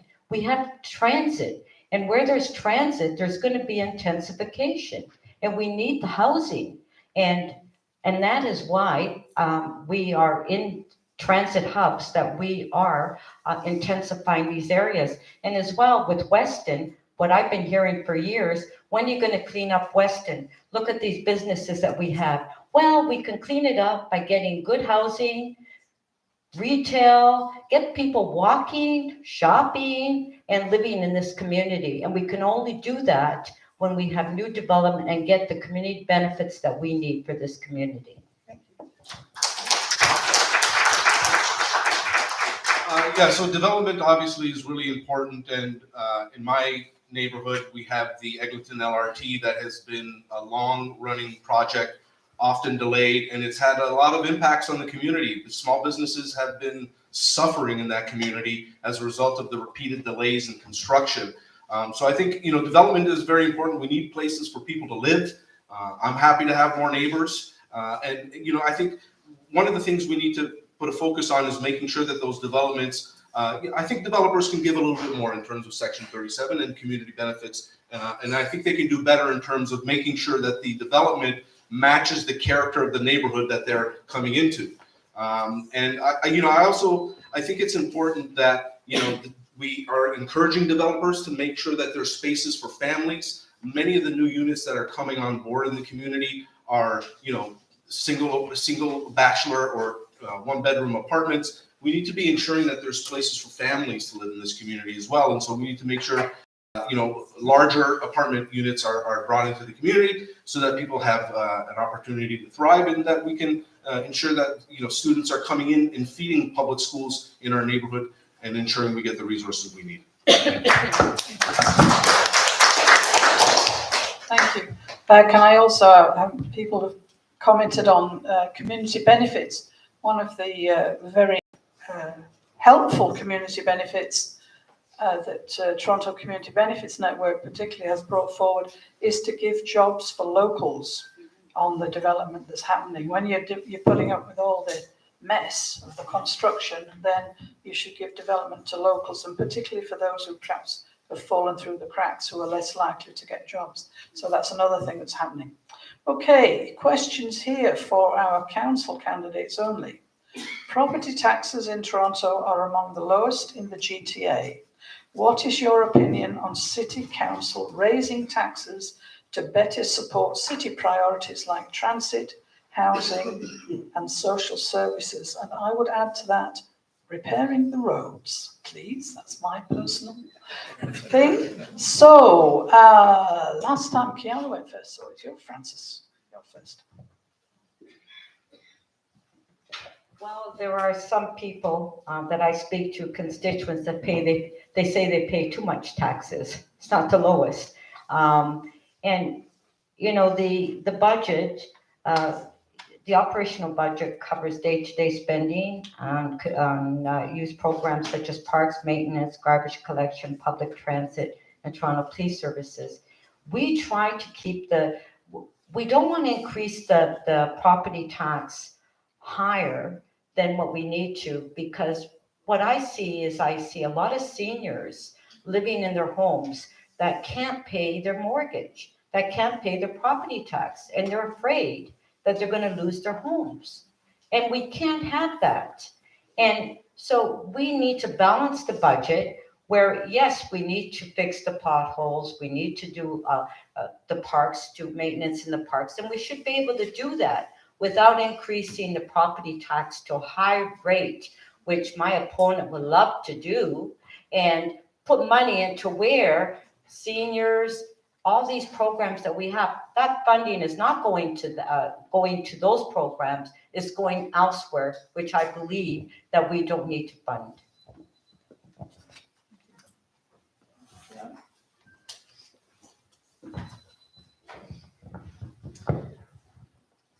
Things are getting more and more difficult to be able to afford to live in the city. And so I appreciate and will fight to make sure that every single taxpayer dollar we receive as a city is actually used efficiently and effectively, unlike my opponent who voted against more transparency around the budget in city council. And when it comes to taxes and when it comes to city council taxes and property taxes, in my platform, I want to fight for more tax fairness. And I'm glad that my opponent has talked about seniors, because over the last 4 years as a volunteer in this community, I have helped hundreds of seniors get money back on their property tax bill. And I did that as a volunteer, not as an elected official, as a volunteer, because I can see and recognize how difficult it is to be able to make ends meet in this city and with rising cost of inflation. What I would like to do is make sure that the wealthiest amongst us in this city are paying their fair share. And I cannot say the same thing for my opponent, who once again voted to waive all development charges in Mount Dennis. Development charges in a transit hub that is going to be generating so much wealth in the real estate market. My opponent voted to waive development charges. I also want to implement, in order to keep our Main Street vibrant, a vacancy tax. We need to reduce and cut the tax incentives to keep properties vacant and actually do the opposite. So we are animating our city strip and not encouraging vacancies.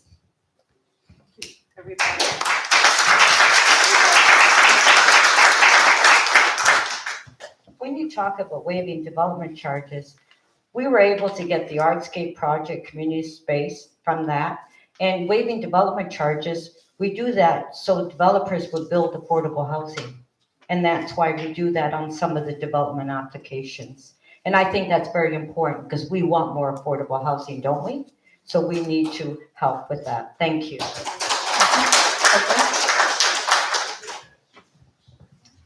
I'm glad my opponent talked about the Artscape building, because that building waived development charges, gave $10 million in public funding, and built on public land that you and me owned.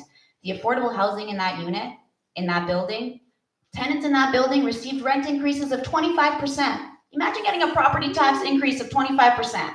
Imagine that. The tenants in that building got massive, massive rent increases because why? Because our councillor voted against rent control, and voted against rent control for the next Housing Now development that's going to be built across the street from the York Civic Center. So when we talk about building affordable housing, I need to remind my opponents that actually the units in that building are not affordable. They are not affordable. Talk to any tenant in that building and you will see that the increases this year, they got increases of more than $100. More than $100 just to keep a roof over your head. That is 10% higher than what the guideline is. So if we want to build affordable housing, we need to do it meaningfully. And that means voting for rent control. Okay, now the next question is for the trustees only. How can you influence the decisions made by A, the provincial government, B, the local school board, and C, the teachers' unions? Aye. Yeah, so it all centers around community. You know, obviously, parents, teachers, students all have an important voice in how our education system is run, how it's funded. And so in the limited capacity that a TDSB trustee does have, I think the power is in organizing the community and making sure that their voices are heard and that the elected officials at upper level of governments are being held to account by the community.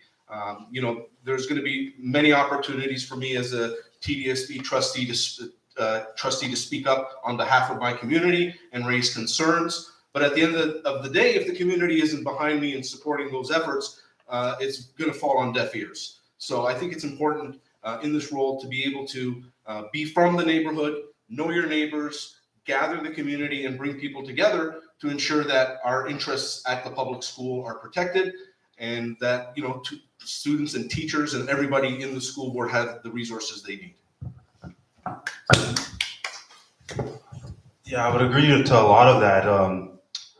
As one person, it may be a lot of work, but with many hands, it makes light work. I would engage my community, organize my community, and have more time with my communities to have put forward plans and ideas that would support the communities to be in a better place. The first one was the provincial government. The second one was the local schools, and then the third one was the teachers' unions.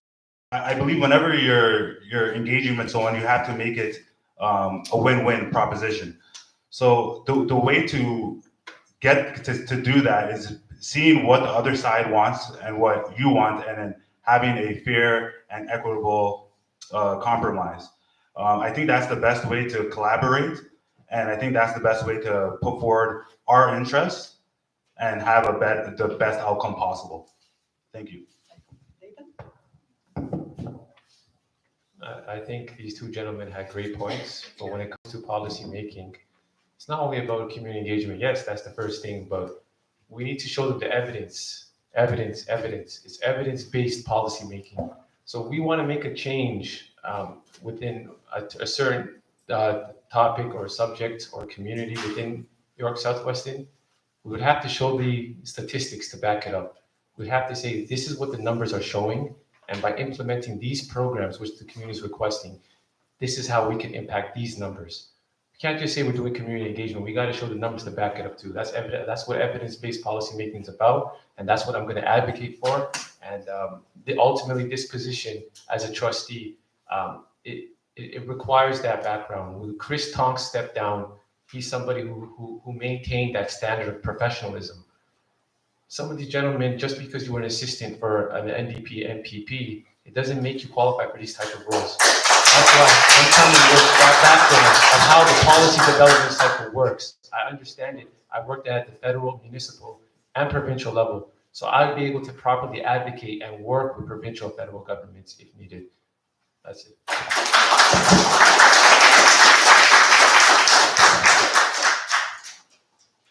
So here's a question after my own heart.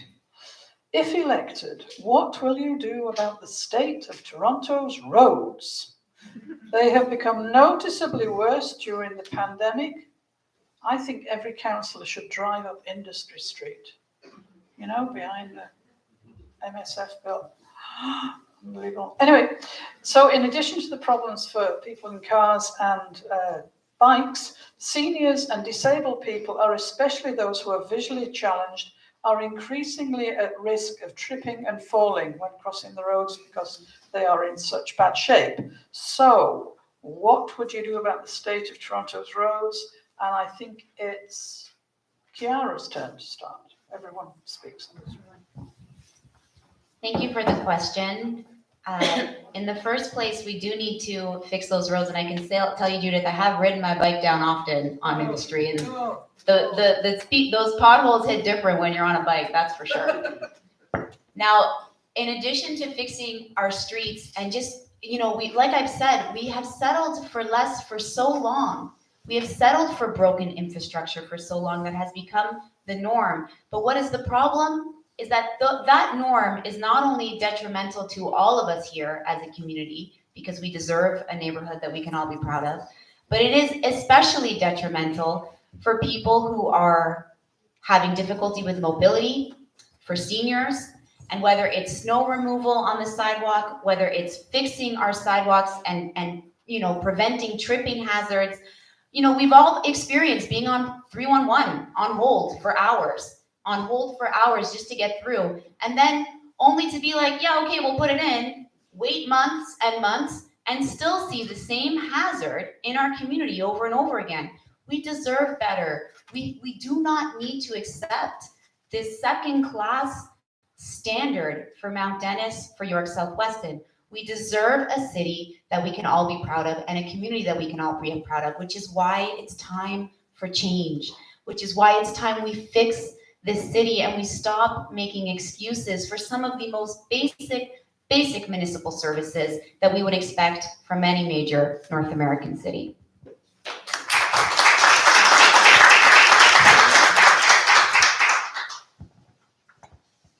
Is this for councillors, this question? You can speak if you want. Okay, so this is out of my jurisdiction again as a potential trustee, but I do advocate for the repairing of roads. Roads are obviously very important for us to communicate to work, people who drive, people who take bikes, even people who walk, right? Nobody wants sidewalks or roads that are damaged. So ultimately, I would advocate for the repairing of these roads as in the context of the TDSB. It makes it difficult for parents to drop off their kids to school on time. It's also a safety issue as well, right? Cars can pop a tire and it could be a risk issue. So ultimately, I do advocate for the repairing of these roads. And yes, I'll pass it over now.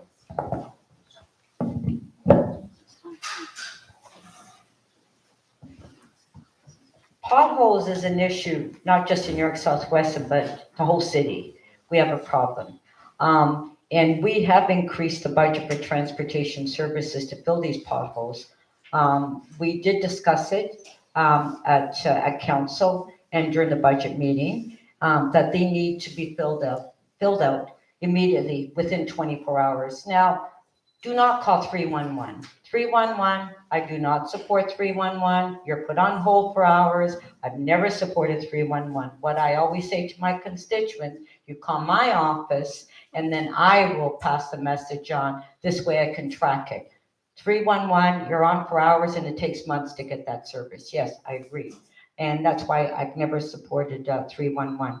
There are a number of roads that I'm very pleased in York Southwestern that have been repaved. Western Road was, new sidewalks. Scarlet Road, we put the dedicated bike lanes, we repaved that. We're winding the bridge at St. Clair and Scarlet Road. So these roads are being done every year. I get 5 or 6, about 7 or 8 roads in my ward that's going to be redone and resurfaced. Weston was done just recently. We had the roads repaired, redone, and also the sewers in Weston that was done. So there is a lot of investment, and yes, there are a lot of potholes, and we need to fix them faster, but do not call 311. No, they won't. I call one, they wouldn't even come.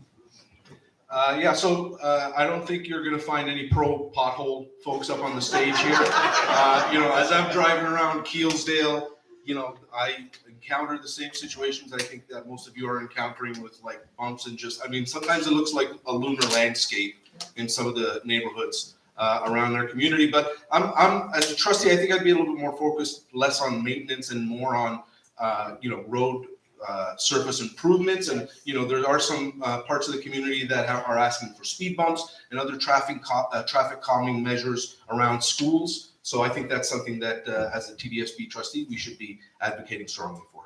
Thank you.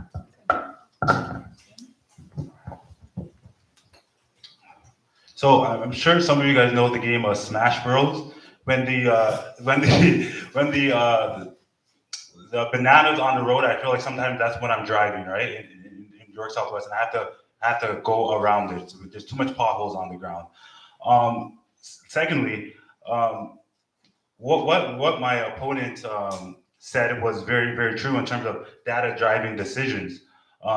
We know that time on tax is what helps students achieve the most, and they need to be in school to learn. They need as much time in school as possible. So if they're injured, transporting or going to school as a result of a pothole, that's the less time they're going to be in school, the less time they could learn, and the less time they could retain information.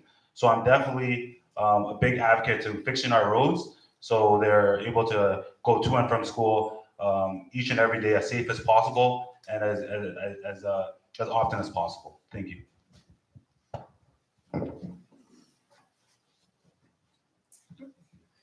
Thank you. So shall we have a We Hate Potholes campaign? So I think we're almost at the end of our session. So thank you very much for all the questions that people brought forward. Now we will have 60 seconds for each candidate here to give their final speech on why they think you should vote for them. So we started with Francis, so this time we'll start with Lanny. All right, so thank you everybody again for showing up for this debate. Thank you to the organizers for hosting us. And thank you to all the candidates who stepped forward to be here today. I'm, like I said, a longtime resident of this community for close to 20 years. I've raised my family in this neighborhood. My children go to TDSB schools. And so I'm very committed and invested in this community and want to make sure that it gets the resources that it deserves. I'm also proud of my work with MPP Faisal Hassan. We did do a lot of work during the pandemic to bring in resources into this community during a very, very challenging time. And I'm proud of that work. But I'm also proud of the work I've done as a co-founder of the Keelsdale Neighborhood Group to host meetings on the York Memorial Fire. I'm also proud of my work as president of the local chapter of the St. Vincent de Paul Society to feed folks who are struggling to make ends meet. I'm proud of this community, and I hope I can earn your support on October 24th for TDSB trustee. Thank you.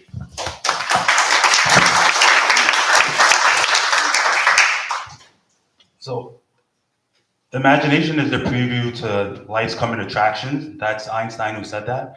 And I believe I have the imagination to bring forward innovative programs that our children need and want. That's going to make sure that they're able to give back to society and be productive members of society. I think that's what we need more than ever now, with so many challenges in the world, is someone that has the creative ideas to bring together solutions, but not only the ideas, but the willpower to bring forward a plan, which I have plans which you could research and look at on my website, swolemanswollen.ca. You can learn a little bit more about me, and I hope to learn a little bit more about you. My email is there as well. I would love it if you're able to connect with me, and let's work together to bring about a better York Southwestern. Thank you.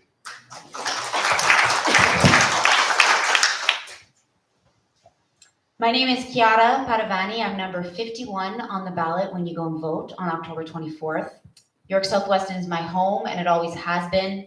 It would be an honor to represent our community, the community that shaped me down at City Hall, to fight for the services that we deserve, to fight for the infrastructure that has been delayed for decades, and to make sure that there is someone not afraid to challenge the status quo at City Hall. And I want to say that the question at the ballot box this election is, who do you think is the best candidate that is going to fight for you? Who is the best candidate that will have your best interests at heart every day at City Hall and in this community? And I have to say, as a social worker and over the last 4 years, I have had the opportunity to work with seniors as a volunteer, to save money on their property taxes, to defend tenants who have been forced and squeezed out of their homes, to save money on their rents and prevent hundreds of evictions. I am doing this job and fighting for this community ever since I was a teenager here, and I want to do it for us down at City Hall. With your vote on October 24th, we can continue to do that. Thank you.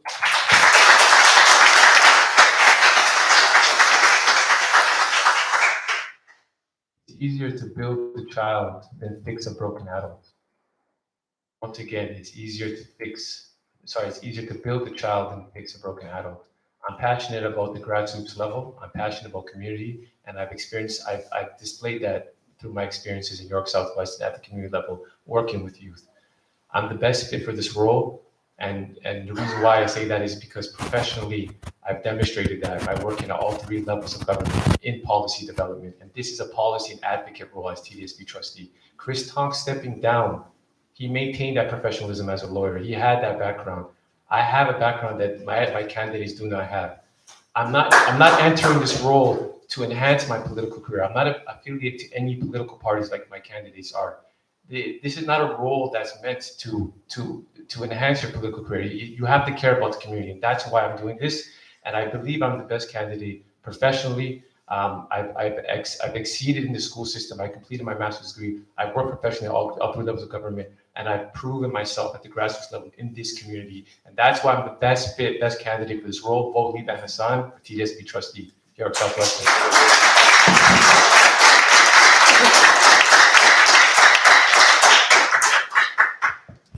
I'm very proud on what I've been able to achieve over the years. I've been working with constituents. I respond to them personally. I've had on-site visits. And as far as the property tax rebate, that's a city program. And that's what we do. It's not helping the seniors. It's a city program. We're providing that service, not Kiara. It's the city. Over the years, I've been working with community groups, BIAs, and I have the experience and I have the leadership and the knowledge to get things done at City Hall. I'm the only one that can do that. I've been able to get millions of dollars from the federal government. I'm able to get $7,500 rebate from residents for basement flooding. I've been able to do that. And I'm the only one that can't do that because how hard I work. And I'm by no means afraid of anybody. Not at all. People know me. Thanks, Francis. I'm not afraid. Are you kidding me? On October 24th, vote Nunziata. Thank you. Thank you. So I'd just like to thank all the candidates who've come here tonight. I'd like to thank all of those who are having the courage to stand for election and face you lot and us and all sorts of people asking questions and knocking on our doors and spending hours and hours and hours and hours doing all this good work and contributing to democracy. Thank you all for coming out. Please tell your friends, go and vote on the 24th. Thank you very much, Western residents, who took the lead in organising. Thanks, Sam. Thank you.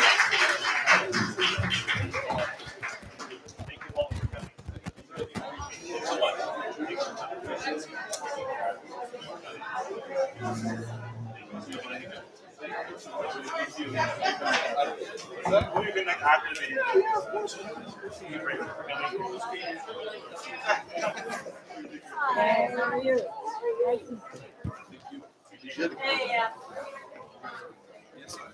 On Saturday, if somebody put me up, bring me up, float for a little while. Okay, yeah, I can see that. absolutely. We'll talk. I want to come back and talk to you, but I just want to make